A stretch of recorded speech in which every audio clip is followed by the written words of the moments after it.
Her ser vi Bohrs model med et hydrogenatom med en kerne og en elektron. Et atom har en vis energi, og jo længere væk elektronen er fra kernen, jo større er energien.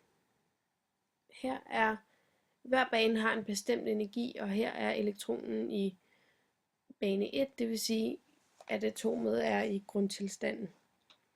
Et atom, som ikke befinder sig i grundtilstand, altså hvor at for eksempel elektronet ligger i bane 2, så vil elektronet på et eller andet tidspunkt prøve at komme af med den overskudsenergi, den har ved at komme tilbage til grundtilstanden. Man kalder, at atomet er anslået, når den ikke er i grundtilstand. For at skaffe sig af med energioverskud vil elektronen springe til en lavere bane, og det kalder man en emission. Energiforskellen den bliver udskilt i form af en foton, som så udskiller et lys. Prøv lige her at vise, hvis nu for eksempel elektronen er i tredje, kan den springe til anden, og så vil der blive udsendt et lys af fotonen.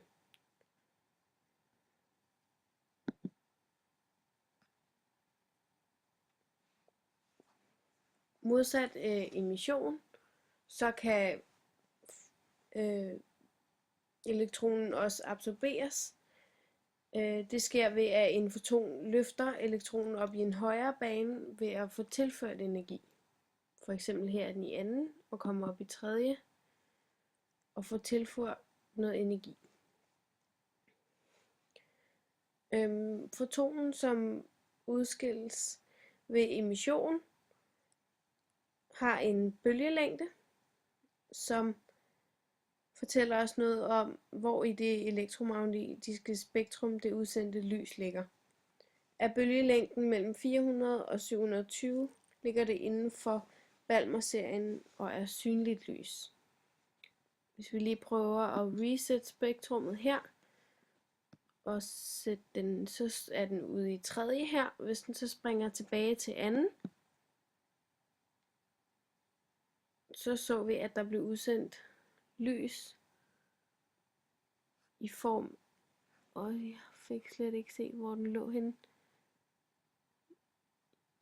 Hvis vi nu sætter den ud i fjerde, og den springer til anden,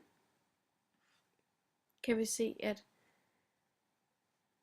emissionen har en bølgelængde på 606, som ligger der, og altså er i det synlige spektrum. Det kalder man også for, det her synlige spektrum, kalder man også for Balmer-serien.